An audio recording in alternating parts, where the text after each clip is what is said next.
Thanks for tuning in to Proline TV as we talk thoroughbred horse racing. And we have one more Kentucky Derby prep race to handicap. And then a few weeks after that, it's the 2025 Kentucky Derby. So we have a lot of Derby talk to continue here. Jon Hardoon, of course, joining me from the Raggers and Sheets. How's it going, John? Good, Greg. How are you? I'm doing good. And we had a big week last week with three big Kentucky Derby prep races that we're going to recap to start the show. We're going to take a look at the points. And even though you have the 17 that are in regarding points and 3 international horses, anything can happen. We don't know. Is there? Well, part of those 17 aren't even sure if they're going. Like, Owen Almighty is not sure. The horse that ran second the other day at Keeneland, I can't remember his name. He ran very well. Horse that I didn't think had much of a shot. We love the winner, Burnham Square. The horse that ran East. Really? Oh, Burnham Square is right now first in points. Yes, we gave him out on the show. I don't know where you were, but that's who our top selection was last week. That was last week, yeah. Well, just a couple days ago. You're right. So the horse that ran second in that race now has enough points. His name is the horse that ran second in the Bluegrass. Correct. So who did run second in the Bluegrass? East Avenue. Oh, was that East Avenue? Okay. So that's a horse that may or may not. Well, he may not go. They're deciding. I told you the other one that was deciding. Owen Almighty. Okay. There's East Avenue, 13th in points. Let's see. Owen Almighty's 12th, so they're right next to each other here. Well, if those two decide to come out, well, that opens up 2 more spots. The interesting thing is East Avenue, by him making it into the Derby, just added more speed. So you have Rodriguez, who needs the lead. You have the other Baffert horse who likes the lead. You have East Avenue, who has one way to go, and that's the lead. So, at this point, if the field stays intact, I would say they're going to go fast early, real fast early. So right now, Flood Zone, Flying Mohawk, and Grande all have 50 points. Not sure if one or the other, I know they have it here, one over another. I don't know if there's some sort of tiebreakers that they have with each other, but those are the ones that are going to get first option if any of those horses back out. It may go by money earned. I'm not sure. Don't quote me on that. I'm sure someone will leave a comment in the comments. Let us know. Absolutely. We've got the most intelligent. If there's a tie in points, it goes to the highest money, whoever has the most money earned. But don't tell me, don't bet on it. I just think that's the rule. All right. Our viewers will let us know. And then, of course, I'm just looking at the Kentucky Derby points leaders because you do have, of course, those 3 imports. And that will be right here. You've got the European. They get 2 of them. 2 of them already committed to coming. Okay. Both of them from Europe? I think so. Admire Daytona and Heart of Honor. And then the one Japanese horse is Luxor Cafe. So those are the 3 imports. And John says 2 of them have already committed out of these 3. And so there you go. So we still have a little bit, of course. When will we know the post-position draw? That's the week before? Yeah. So we have about 2 weeks. Probably the Monday before. It's 25 days out, I believe. Something like so the Monday of? Okay, so not even a week. Okay, so long way to go before we really find out everybody who has decided to enter. Once we know that. And there will be other defections for whatever reason. Horses unfortunately get sick, they get hurt, and everything else that goes with it. So.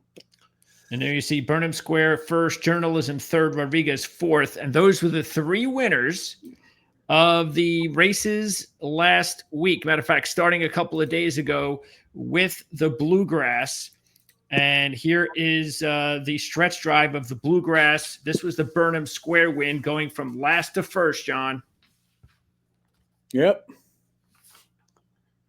And it's terrible watching stake races at Keeneland. They use the same color saddle cloths, which is the most ridiculous thing in the world. This is 2025. Get with the program. You can't watch your horses. Is that like Medane?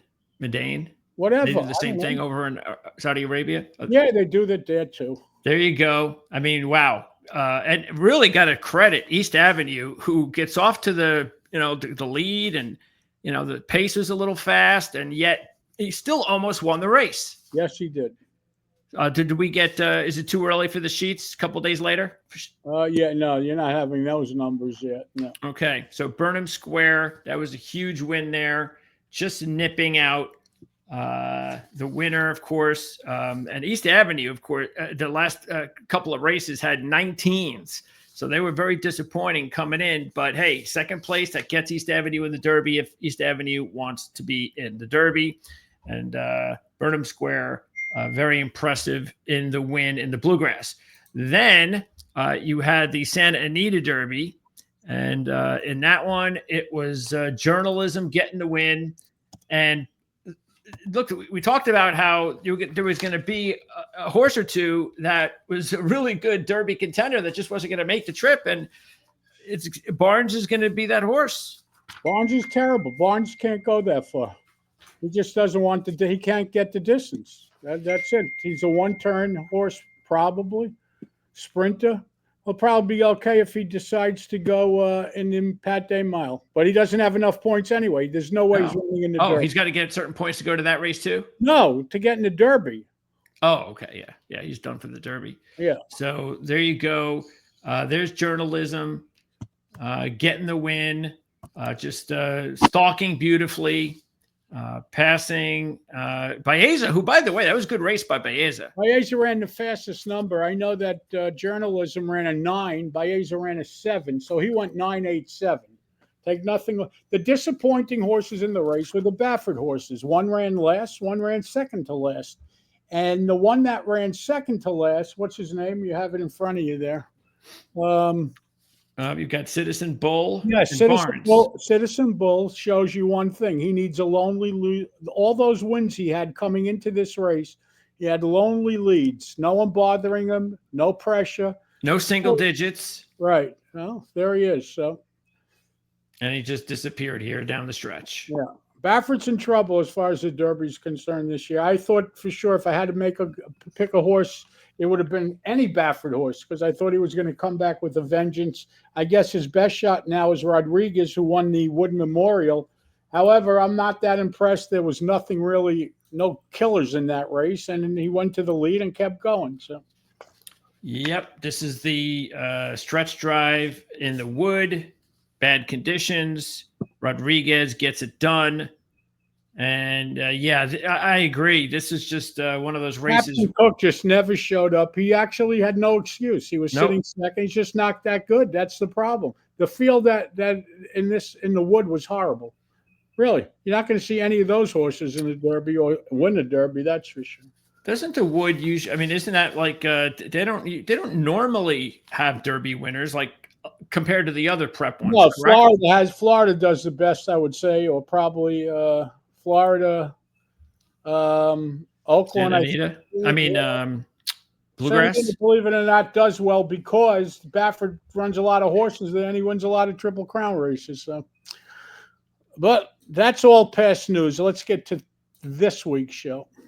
All right. Well, before we do that, of course, let's take a look at some of the comments and questions from our panel of viewers. So we're going to start off, first of all, Mr. Guitar. Now, this was from last week's live show. Mr. Guitar just missed leaving this message and we dropped out. Who will be favored in the Derby, Sovereignty or Journalism? Journalism's going to be the favorite, but I don't know if he's the better horse. So Journalism's getting all the hype, and everyone saw the trouble that he in a 5-horse field. He found trouble on Saturday, which is not an easy thing to do. Usually, a 5-horse field it's pretty smooth sailing, but everybody was busy riding Journalism. I mean, Barnes was leaning on this horse the entire backstretch. If you watch, he never let him out. So you had 4 riders besides riding their horse, riding the favorite in the race, trying to make it tough on him. They did, but he escaped anyway. So everyone was really impressed by that performance, and everyone saw the trouble. I don't know if he's better than Sovereignty. I don't think he's better than Sovereignty personally, and I think there's another horse sitting in the wings that's better than both of them in Tappan Street. or whatever. Yeah. I mean, there are some really good there are going to be a lot of options in this year's Derby. Yep. Of course, you got the big story there with Cole Battle. Yeah, little side stories to go along with the good stories. You got Rodriguez, Sandman, who came up with a big win late. We'll see whether or not he can keep that going. Set up well for him because it was a meltdown. Basically, he had all those horses going after each other. So there you go, John's opinion there, and who will be the favorite for the Derby. Still a long way to go. Obviously, the post position draw will have a lot to say with that. Sure. John Wise, now this is important. A couple of these here. John Wise asked, "I wish that you would have gave us some notice on the live show." So I responded to John. This is important. The reason I wanted to bring this up. This is why you have to subscribe, and not only when you subscribe, hit that notification bell. So when you subscribe and hit the notification bell, you won't miss any of our shows. That's a reason enough alone to subscribe, because we're going to be doing more live shows. So you want to be on for the live shows, and we'd love to have you. And it costs nothing to subscribe. Nothing. You won't be hearing from us. No emails or anything. So it's no trick. Kirby Chamberlain 8683. Why no closed caption hearing impaired here? Is it really that expensive? So again, I think this is important to note. If you have any problems where you're not seeing closed caption, it's on your end. So all of our videos go out on closed caption. So that means you have to go on your settings and set it. So hit CC on the top on that TV screen from YouTube. There's usually like a CC button. Okay. And if you click on that, it turns to closed caption. There you go. So, and I know nothing about computers. I figured it out by mistake. So there you go. So that's how easy it is. If you play with it long enough, you'll find the right answer. Believe me. That's it. John Wise, by the way, now let's get to some of these other questions. John Wise comes in and asks John, if you see, now I didn't understand what he meant by this. So if you see any back-to-back numbers, please let us know. Why is John like really into these back-to-back numbers? Okay, so back-to-back numbers is another way of saying paired up numbers. When you pair up numbers, generally speaking, you're prepared for a top effort and you're going to make a forward move. That's the advantage of playing off of paired numbers. People just sit around betting paired numbers all day long and make a living at this game. Not as easy as it used to be, but they do, and they wait for paired up races, and then they'll jump in. So it does happen. Oh, okay. That's good. It's the first time I've heard of it, so I'm happy to learn something new myself. Back-to-back numbers. We're keeping an eye on that in the future. They're called paired numbers. Okay. Will Hendrickson. I love hearing John's take and his approach to handicapping, and you do a good job of hosting. And then he wants to know again about Chad. A lot of people sometimes wants to know about Chad. And again, all I could ever say to anybody out there that want to know about Chad, if Chad ever wants to do any shows with us, he'll let us know. We've left him alone. He's very busy with work. And we wish the best of everything with Chad. So yeah, hopefully we'll have Chad back, even if it's just on a special occasion. Armando Garcia, why can't you put your picks like anyone else? This is why I waste my time on this show. So Armando, I have to be specific because it doesn't make sense to me. So are you asking us to make sure that we write down the picks on the show and put them in front of your face so you can see them? Because if that's the case, then I mean, I don't know what else we can do. So yeah, I don't know. Please let me know if that's what you're saying. And obviously we can't do that because I don't know the picks until we actually do them. And I can't sit here for 5 minutes and then type everything in and then post. So yeah, I think that's what you're asking. If anybody else has any questions like that, let me know. But yeah, I think we provide an awful lot of information here and we just can't do everything. Let's see. Roshan Kurakosi. Baffert will win Santa Anita Derby. Well, that didn't happen, did it? No. Alex, some guy said that Baffert would win the Derby 2 weeks before, so that didn't happen yet. But I guess it can happen. So he's only he's only 0 for 1 at this point, but who knows? Absolutely. I mean, if you're a Baffert fan, then don't give up yet. Absolutely not. Alex Yeager, McCarthy. As we talked about this, I was wondering about McCarthy and whether or not he had any big wins. Alex Yeager, McCarthy has the Preakness in the Triple Crown. So awesome. Again, like I said before, our viewers know the answer to any questions we have. So there you go. Thanks, Alex. McCarthy is a trainer that we'll be talking about today. And Joseph Edwards, another one of our viewers, answering one of our questions, which is, has any horse won the Lexington Stakes as well as, no, excuse me. This one was the one about the maidens. Yes, yes. Has any maiden won the Kentucky Derby? Who's the maiden that we were talking about? Oh, the horse that Pratt rides.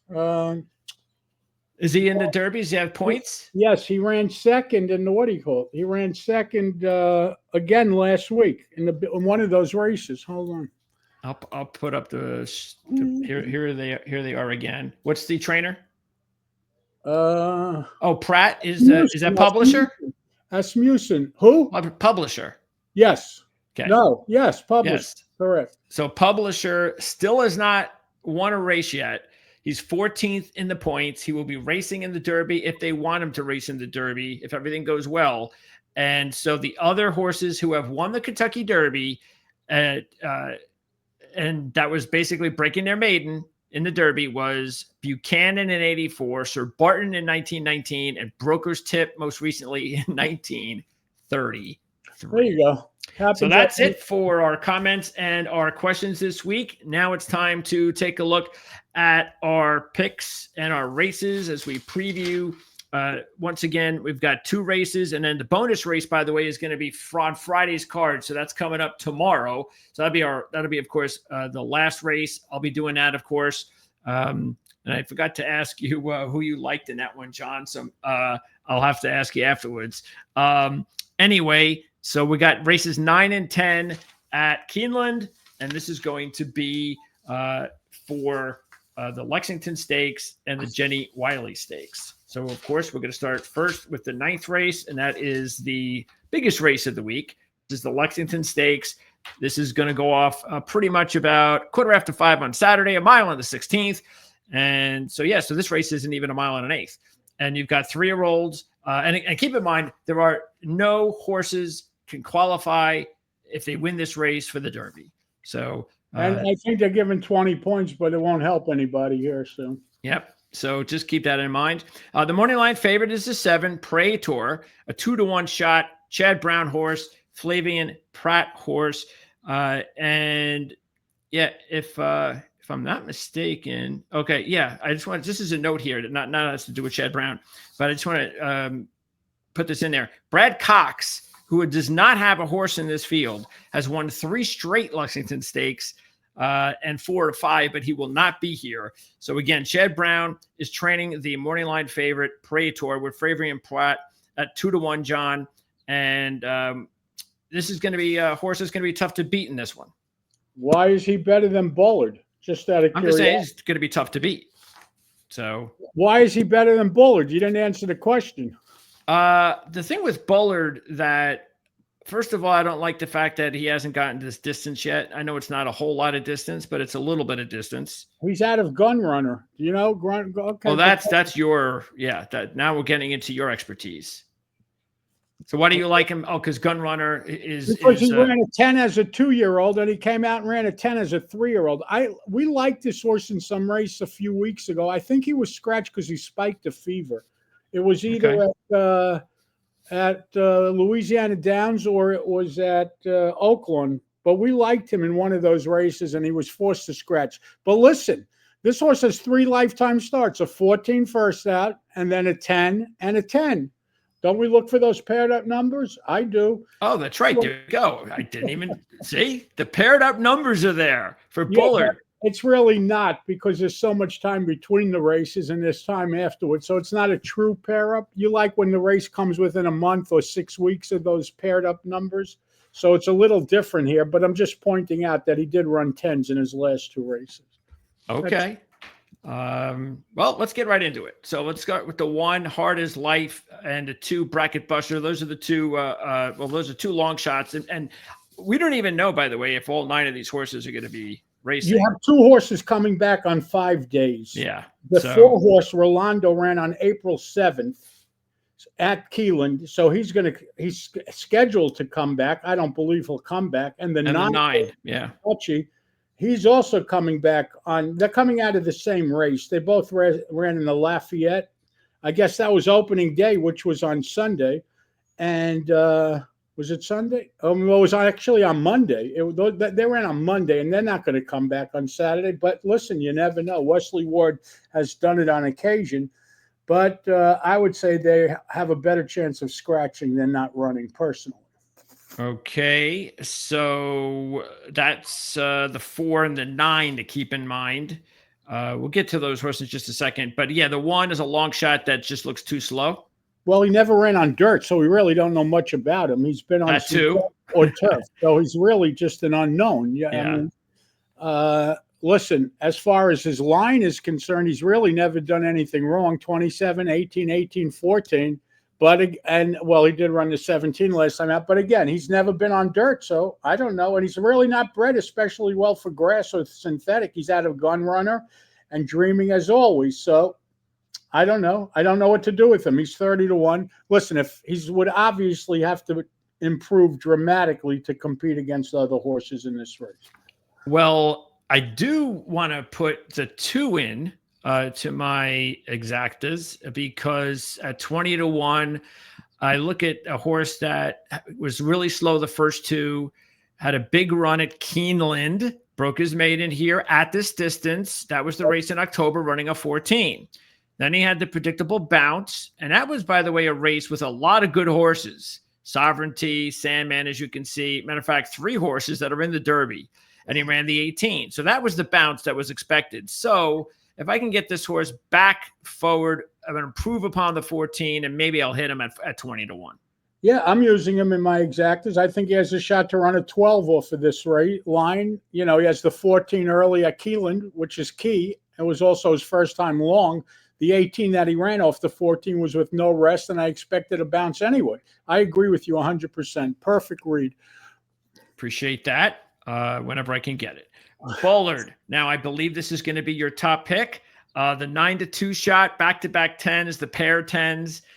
Okay, because I was a little distracted. So you said that this isn't exactly the same. Why is it? Because that when you want to bet a horse off of a pairs, you know, the 11s that people keep talking about, or 10s, you want those races to be like a month to 6 weeks apart. And then the third race, which is the race, say, Saturday, to be coming right up a month later or 6 weeks later. So it's got to have this is spread out 6 months, 4 months, you know. But it just happens to be they were both 10s. That's all I'm saying. Got it. All right. Anyway, a couple of 10s in this field, considering the 7, who's the morning line favorite, has a best of an 11. Not only that, the 7 ran the 11 on Lasix last time out, and true, the 7 did nothing wrong, so he's obviously allowed to repeat the 11. But why would I bet a horse at 2-1 when I could bet a horse that's just as fast at 9-2? And you said, is the 3 is not coming off Lasix. Exactly.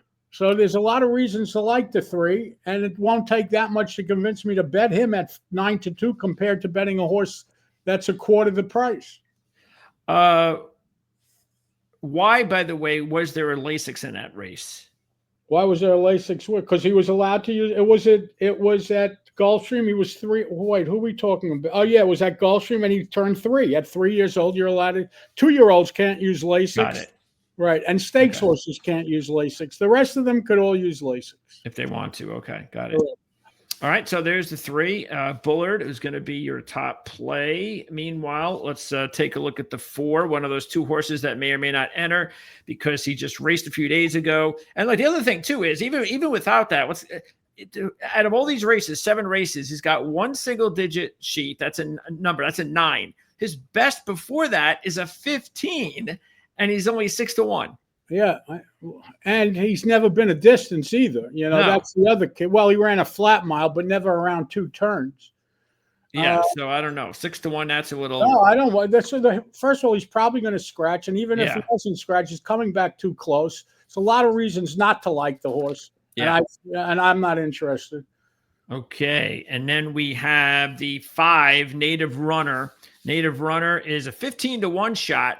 But he's coming off an 11 that just happened not too long ago. So a bounce is more than likely expected, correct? And Lasix too. He's also coming off of Lasix. And he's also, that's an 8-point new top, not a 3-point new top, not a 2-point new top where they may just be getting better. When you run an 8-point new top, you are going to react. And the good thing about this horse, if you want to play against him, like I do, is that he won his last 2 races. So people usually like to bet what horses have done, the last couple of starts, bet off of the form, and you want to play against this horse. He's going to offer no value. It's going to be less than 15-1. It's Ortiz and McPeak. Okay, let me get this out of the way here. Where is this? We're up to Goscar, whatever. No, I just want to make sure I have the. I forgot about put in the draw. All right, there it is. Okay, yeah. So let's go to the Goscar, the 6. I don't know why this horse is 7-2. He's run a 17 and a 15. Plus, he's coming off of Lasix's last time out. I guess the only explanation for the 7-2 is that it's Alredo Ortiz Jr. and Brendan Walsh. Yeah, and Brendan Walsh is starting to meet off well. He's 3 for 7, but I don't care if he was 3 for 3. I don't want this horse at 7-2. He could win because he's never done anything wrong, and he's allowed to improve in career start number 3. Yep. But there is absolutely zero value in playing this horse at that price. Yeah, give me double the money, and I see that on Saturday, and I'll consider it, but not at 7-2. Give me 8-1. Okay. All right, there's Prater, and again 13, 13, 11 for Prater. Obviously, you got Pratt and Chad Brown combo with a horse that has, some expectations, and you're going to get a low price. And he's coming off Lasix, as you mentioned, John. Listen, the horse never did anything wrong. No. The 11 he ran last time, he probably would have run even if he wasn't on Lasix, to tell you the truth. It's Chad Brown. And off the 13s that he ran as a 2-year-old gives him every right in the world to run an 11 first out as a 3-year-old. All that being said is he's, again, 2-1. Where the 3 horse is 4 times the price. The 7 could win, but from a value standpoint, you got to be crazy to bet him over the 3. That's all. Okay. Then comes Hypnus, the 8, a 6-1 shot, who has he's just a little slower than some of these others. He's got a 14, a 15, and a 14, and forget about the fact that he's even finished 7th at both of his graded stakes races. But he's really not getting better. He didn't take that leap forward yet. It may come on. It may come on Saturday, but the best I could see him running is a 14 or 15, and that's not going to get it done, and especially at 6-1. And there's Touchy. And Touchy, the 8-1 shot that ran just a few days ago, had back-to-back 13s coming in here, 3rd place finishes. Look, I actually thought that this horse might be a good one, but then I looked at the date and was like, oh, come on. The real listen, if Touchy and Rolando both run in the race, the 4 and the 9, both of those horses coming out of the same race last time, I would much rather bet Touchy than Rolando. If I absolutely, first of all, Touchy's a longer price, which makes no sense because he beat Rolando on Monday when they ran against each other. So why is he making him a longer price? Doesn't make sense. The 9 beat the 4 on Monday. They're coming back on Saturday, and he's making the 4 a shorter price than the 9. Makes no sense to me. John, you've got the 3. What else do you have? I have the 2 and 7 underneath. 3 with 2, 7. Obviously, you can reverse them small. 3 with 2, 7, and I'm going to go ahead and do 3 with 2, 9. So 3 with 2, 9 for me. I don't like putting in those. I know John's got to win if he's got to win. I don't. So I don't like having those 2 short ones in there. Okay. So there you go. That is the Lexington Stakes. So again, that's going to go off first before this race that we're going to talk about. And that is going to be race number 10, the Jenny Wiley. You can see we've got the entries up right there for you. So let's get into this race. It's a turf race, 1 mile and a 16th. And this is for fillies and mares. 4-year-olds it up. Should go off about 5:45 on Saturday. The morning line favorite. Now, you've got 3 imports in this race, including the morning line favorite, Excellent Truth. So Chad Brown, who's won 3 straight and 6 of the last 7 Jenny Wiley Stakes, is trying to make it 4 straight and 7 of 8 with Excellent Truth. Now, we have 4 numbers from Europe. The most recent was July of course, it's last year, where he ran a 14 on July 7th and a 9 on July 28th. Now we haven't seen the horse since then. Question I have for you. Again, this is a 9-month layoff on a 5-2 shot, who's won 4 times in 11 tries. Okay. So I got to ask you, Jon, first of all, before we get into this, is there any way to find out whether or not, or is Lasix banned in Europe?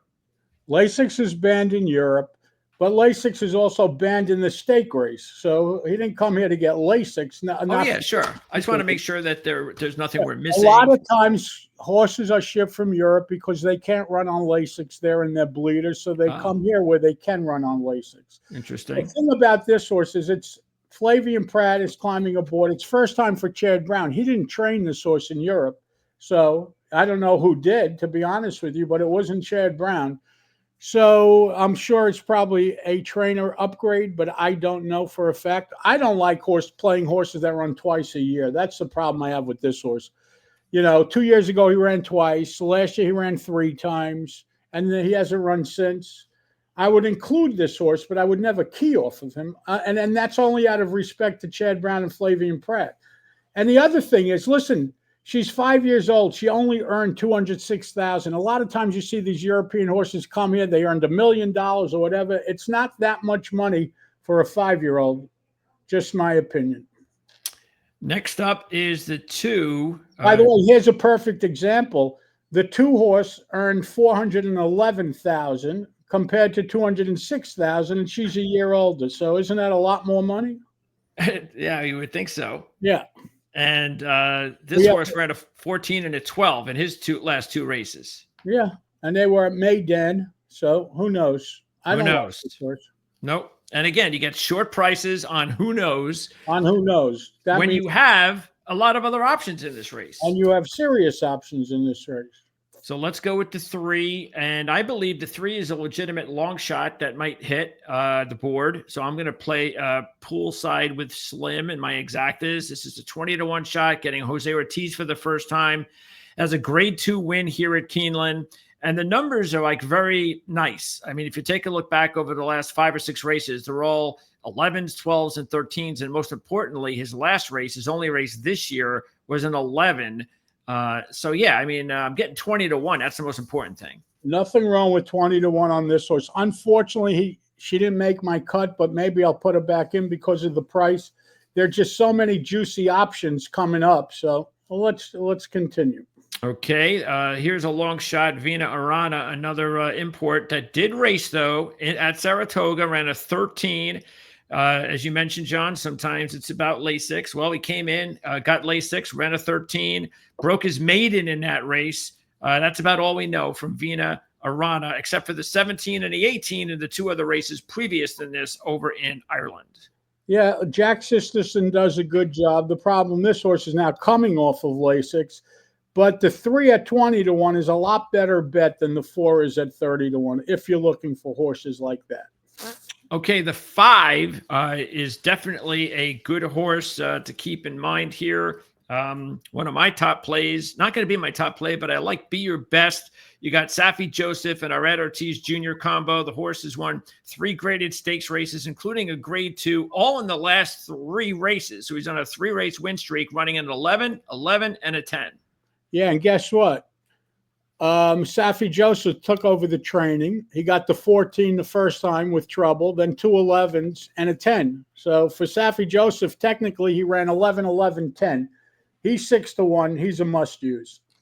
Okay, now comes the 6, Jabara, another one of the imports. And this horse, though, a little bit slower on the numbers as an import. So yeah, I mean, if I'm going to take an import, I don't think I'm taking this one. No. All right, now here comes the 7, Kehoe Beach, a 7-2 shot who has been off since November.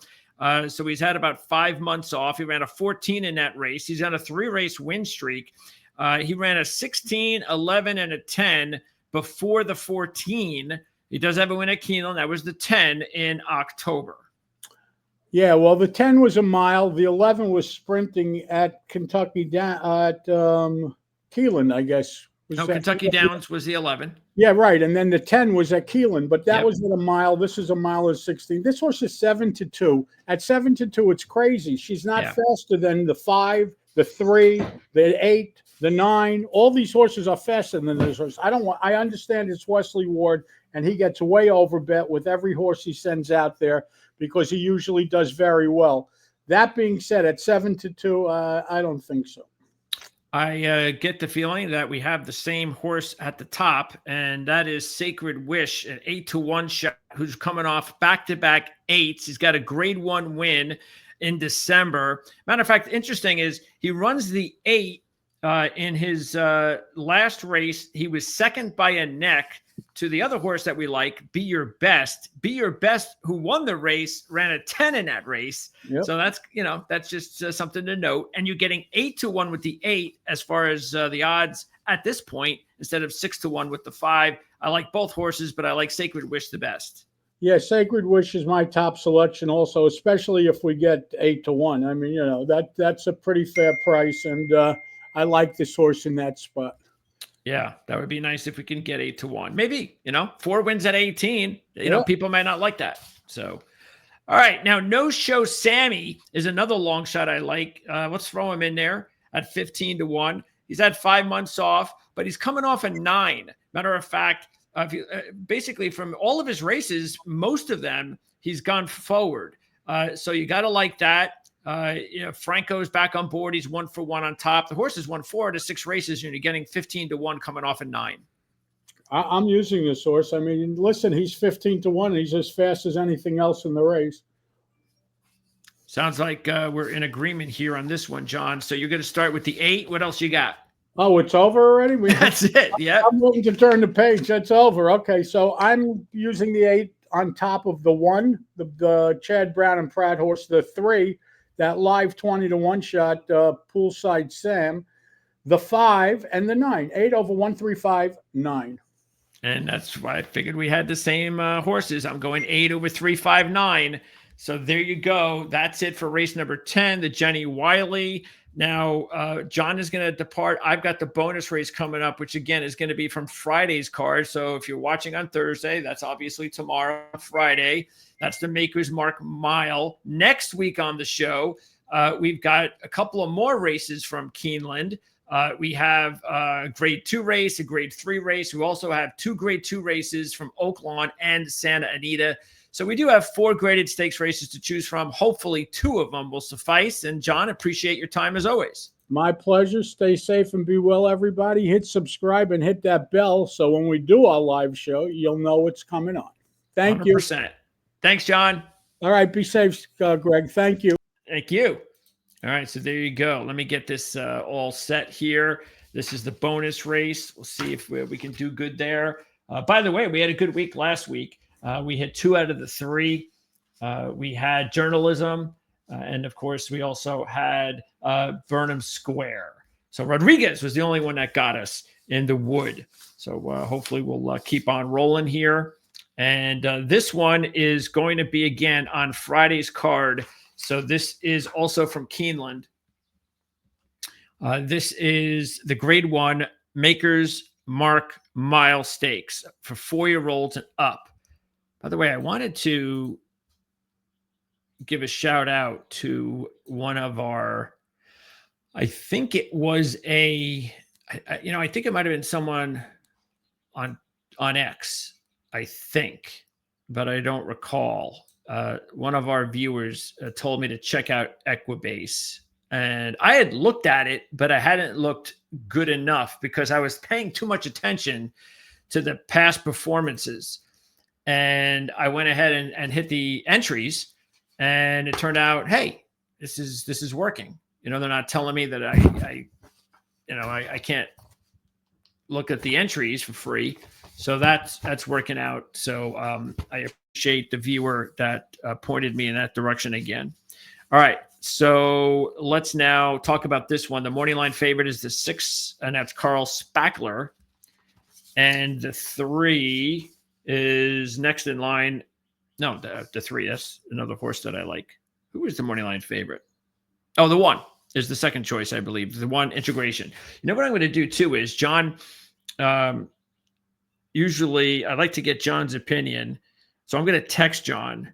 Let's see. Let's see. Let's see what his picks are for this one. What are your picks for race 9 at Keeneland on Friday? See what he says. Okay. So I'm going to see if there's the same as mine. So my picks are going to be, let's see, I've got the 6 over the 1-3 in this one. So I don't think this is very difficult unless, there's something wrong with Carl Spackler because he hasn't raced since November. But Carl Spackler, and even the one, Integration, who has not had that much time off, is clearly one of the horses to beat. So I don't think there's a lot of inside homework I need to do to make picks here, because Integration's coming off of 4, which is a 3-point new top. So it's not an incredibly high new point top. And it also did not even happen over the last couple of months. We have not seen this horse since January, and that's good since it came off of 4. So we really like that. We got 3 graded stakes wins, a couple of 2s and a 3. So yeah, I mean, this is really one of the 2 horses to beat, and the odds tell you that at 3-1. Once again, coming off of 4.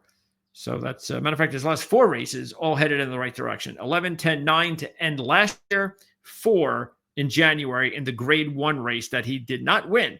And he lost to a good horse in that one as well. That was a close one. Fantastic again. I don't know why Fantastic again is 6-1, except that Red Ortiz Jr. is on board. That's it. And Red Ortiz Jr., I believe, will be on board for the first time. So you're getting a big upgrade as far as the jockey's concerned. And as John just mentioned about Ward, he's going to get short priced. And here you go again. You got Ward, you got Red Ortiz Jr. There's your explanation of why the horse is 6-1. Now, he ran an 8 on synthetic in January. He ran an 8 at Santa Anita on this turf. It's a turf race, mild turf race. But every other race, he's got on synthetic, he's got 11s, 12s. On turf, he's got a 13, and he's coming off a 17. So the other thing, too, is Fantastic again. Something must have happened because we haven't seen the horse since the 17. So anytime a horse puts a big number, especially after a low one, or a couple of decent, he was 8, 11, 8 coming in. That has to be a warning there. So, yes, I'm definitely not really sure why I would take this horse at 6-1. I want a little bit better number there. I don't think I'm going to get a better number there. And I definitely prefer to take a horse like this when he's coming off a break and we don't know how healthy he is and all that kind of stuff. And I'm sure he's healthy, otherwise he wouldn't race. But at least he's 6-1. Okay. Again, the problem is I'm taking synthetic out of the equation because this is not synthetic. And on turf, he just hasn't. The 8 is a 5-point top on turf. So I just would rather have a better number than 6-1. But yeah, there you go. Okay. The 3. Now, this horse I do have in the exacta, Tricari. Once again, a horse that hasn't raced in 6 months, but I'm getting a better number, 8-1. I also have a horse that's coming off 3 straight single-digit numbers. So you see what I'm saying here? The 2 has 1-8 on turf. The 3 has 3 straight single digits on turf, an 8, an 8, and a 9. So, and a matter of fact, if you look at the horse all the way back since May, when he went all on turf, he really didn't do anything wrong. Went 13, 11, 8, and then just most recently a 9. Now, I don't know. I know the results of those last 2 races don't look as good as his previous 6 or so races. So I don't know whether or not this horse needed also some time off for any particular reason. But look, the horse also has a grade 1 win. So I got a horse with a grade 1 win. I don't see any graded stakes wins from the 2. Nothing. And I got 3 graded stakes wins from Chikari. I've got Velasquez on board. I got Graham Motion. 988. Yeah, why wouldn't I take the 3 over the 2? The 4 is a long shot that the only reason I wouldn't go this way is because even though the 13 and the 11 look really good this year, much better than we've seen in the previous 3 races, even though those were on dirt, he does have a couple of 7s also on dirt. That looks pretty nice. But those 2 races that he's coming off of, coming into this one, he both had Lasix in those races. So that definitely is a concern. But he's 30-1. So I don't think it's the worst idea in the world. He's got Rosario on board. Rosario has not been on board, I believe, this horse before. So the only thing is ever since Pletcher took the horse or dropped the horse and you had a trainer downgrade, things have not worked out with the horse. So even though the numbers have looked good the last couple of times, you have to consider Lasix. So yeah. So look, that's why the horse is 30-1. But at 30-1, I don't think it's the crazy idea if you want to go ahead and try to make some money off of him. Maybe he hits the board somehow. Santorini is another 30-1 shot. I'd rather have Grand Aspen if I'm going to take 30-1 shots. But look, this horse is coming off of back-to-back 10s, again on synthetic, not turf. So, and then 13 and 14. The 13 was also on synthetic. The 14 is on turf. But, yeah, I just don't see anything here I like. If I'm going to take a 30-1 shot, I'd much rather have the 4. Now, Carl Spackler. This is the best. I think this is the best horse in the field. I don't even think it's close. I think Integration is also very strong, but Integration has a 4. Everything else from Integration, it's got some single-digit numbers and things of that nature. If you look at Spackler since September, everything has been between 10 and 5. He's got 7. He's got 3 8. And most importantly, his last 4 races have been 10, 8, 7, 5. I mean, he just keeps getting better and better. He's got 7 wins out of 11. He's got the win at Keeneland that happened in October when he ran a 7. That's a grade 1 win. He has 2 grade 1 wins. He's got a grade 2 win and a grade 3 win. He's won 6 times out of 8 at this distance. Now, he hasn't raced since the Breeders' Cup Mile when he ran a 5. So what happened there, who knows? But it's Chad Brown, it's Flavien Prat. That's also a great combo. I just have to put the 6 on top. And then you have 7, Silent Heart. And Silent Heart's an 8-1 shot with Saez. The good thing about this horse is the line over the last 4 races are 14-11 at the end of last year, 9-9 this year. So that's pretty good. And by the way, we just talked about it. So we've got the identical numbers. Okay. So I already forgot the term. So we've got January and March, and now we're coming up on mid-April. So this is actually perfect. This is the double sheet numbers that you want to see. You got the time off in between. It's perfectly spaced. So yeah, see, I'm going to go ahead now, and all of a sudden I've learned something. Now I don't know if the horse is going to go out and pay off for me, but I'm definitely using this horse now. So I'm going to put matter of fact, what I'm going to do is I like the 1 as well, but like I said, I don't really like putting the 2 favorites together. I don't get anything out of it. So that's why you'll see, like we just did it in the last 2 races. John will, put in, if they're 2 short price horses, he'll do it because if they win, hey, it's his, this is what he does for a living, and he's putting his packages together, and you're asking him for what his bets are. And, John can't afford to just be like, oh yeah, well, I don't care if if the horse, the 2 high price horses come in back to back. I don't care if I don't make a lot of money. If it's going to happen, it's going to happen, and I'm going to pick them because I think that's what it should be. And it's going to be something that he has to do for his customer. I don't have to do that. So I'm just looking at it as I'm not going to waste my time on 2 short price horses. So therefore, unless of course unless I don't like the entire field and I want to go really heavy on, I did that like a few weeks ago. I forget even what happened in that one, but we talked about a bonus race where I like these 2 horses that were clearly better than everyone in the entire field. I said, oh, this is easy. This is an easy race to handicap. Well, it's different because then I'll go heavy. That's when we can go, okay, I'll just take 2 horses and I'll just go full exact on those 2 horses.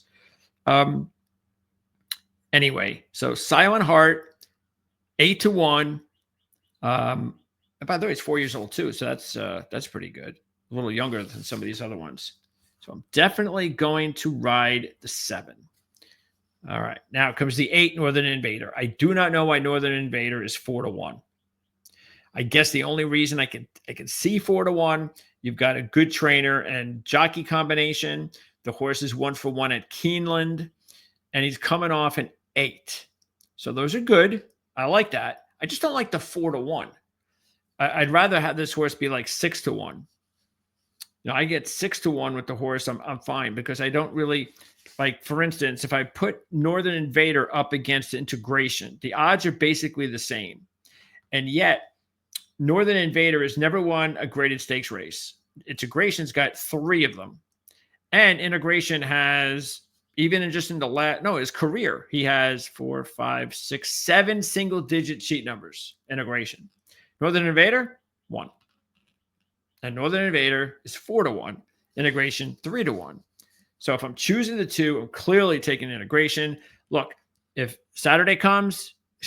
tomorrow comes, Friday, and you can get 6 or 7-1 on Northern Invader, okay, I'll think about it. Not at 4-1. And Seminole Chief, a 20-1 shot, has a 13, a 10, and a 12 this year. 2 are wins, the 10 and the 12. So that's nice. You're getting 20-1. You're getting Dylan Davis. The horse has won 5 out of 9 races lifetime. But this is one of those deals where he looks better on the sheets than he does in real life. I say that because, he did win a pretty decent. That race was pretty decent, I guess. That's not a graded stakes race, the Appleton. Other than that, optional claimers. He runs in the grade 3 Withers, does nothing. The only good thing about the horse is he's 20-1. So if we're looking for, bottom line is I'm going to go with the 6, Carl Spackler, over the 3, Chikari, and the 7, Silent Heart. So that's going to be the pick there. 6 over 3, 7. Okay. And then if I was going to look for another long shot here, then it would be, you got Grand Aspen, again, running an 11 and a 13. I prefer that horse over Santorini. And then the other long shot is the one we just mentioned, Seminole Chief, who's got the 12, 10, and 13. Back-to-back wins coming in. If I had to choose between the 9 and the 3, I probably, I guess I'd go with the 9. I'd do that. Yeah. So 12, 10, and 13 is not that different from 11 and 13. Matter of fact, the Seminoles got the 10. And I don't know what to trust from Grand Aspen because of the fact that, again, since the trainer change, not good. And there's no Lasix. He ran the 11 and 13 with the Lasix. So, yeah. So I would say the 9. So let's go ahead and do that. Why don't we? It's a long shot. It's a second long shot. Or is that our first real big long shot? That's our first big one. So I'll throw that in. So we'll go 6 over 3, 7, 9. That'll be the call for Keeneland race number. What was this? Race number 9 on Friday, and that is tomorrow. So again, next week, we have a few races to choose from. Hopefully we'll get lucky because we're starting to now shrink a little bit with the options. There are no more big races coming up until we hit the Derby in the beginning of May. We also want to let everybody know, programming-wise, that Jon is going to be on the Playbook podcast, which runs every Wednesday here on the channel. That's when all the top handicappers, my 2 partners, Mark Lawrence and Jim Feist, they're on the show. So all of our top handicappers get around each week, and we just talk about whatever's going on. So Jon will be our special guest the week before the Derby. So that'll be not next Wednesday, but the Wednesday after. That same week, Jim Feist, one of the partners who has owned horses in his career, is going to be on this show. He's going to be a special guest. He'll be with us early on in the show before we get into the picks and the previews and everything like that. So I want Jim to be on the show so he can talk about the Derby, whatever he wants to talk about. And maybe we'll even get Mark Lawrence on. That might even be a good thing because I know Mark would love to be on at some point as we're getting closer because Mark is the one that handicaps a lot of these horse races more than Jim does, even though Jim used to own horses. So who knows? Maybe I'll get Mark on to come along with Jim, make it a nice little get together. But if not, if it's just Jim, then we'll be sure to have Mark on at another date And this way, you know, we split them up and they get more time together because we do have races to handicap here. We don't want to make it a 2-hour show or anything like that. But check it out in 2 weeks, Wednesday and Thursday, back to back. You'll have Jon on the Playbook Show. That'll be on a Wednesday. And then Jim Feist will be on this show, of course, as we record on a Thursday. So everybody enjoy the racing starting tomorrow at Keeneland. Best of luck with everybody. Good luck, of course, with the Lexington. Both races on Saturday. Let us know your questions and comments because we love those. Keep them coming. I know we had some questions for you guys earlier in the show, so let us give us some answers to those questions. We appreciate that.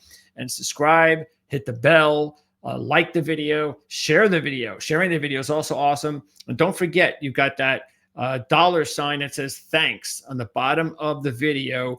And that is a way, now that we're monetized by YouTube, that is a way that if you wanted to sponsor the video, you want to sponsor the channel, it could be as little as $1 just to help support the channel and see us grow. You can do that, and you can do it at any time. And we really appreciate any contribution at all to support the channel, even if it's only subscribing or liking the video. So thanks for tuning in once again, and we'll see you next week.